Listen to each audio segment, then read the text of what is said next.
বন্ধুরা, সবাই কেমন আছো? আশা করি সবাই ভালো আছো। আমার আজকের লাঞ্চ মেনু এখানে আছে ভাত,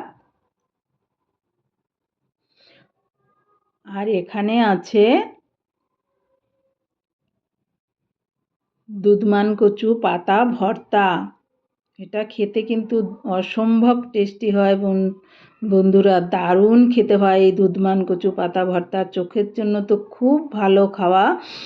আর এখানে আছে রসুন দিয়ে পালং শাক ভাজা, এটাও খেতে অসম্ভব টেস্টি হয় বন্ধুরা। আজকে একটু অন্যরকম রেসিপি। আর এখানে আছে চিকেন কষা। বন্ধুরা, সানডেতে আমাদের চিকেন ছাড়া চলে না। আমার ছোট্ট ছেলে চিকেন ছাড়া খেতেই চায় না। আর এখানে আছে স্যালাড ছাড়া তো আমাদের খাওয়া অসম্পূর্ণ। আর এখানে আছে আম, পাকা আম, দারুণ মিষ্টি আম বন্ধুরা। এই লাস্টের সিজনের আমও এত সুন্দর মিষ্টি। এই ছিল আমার আজকের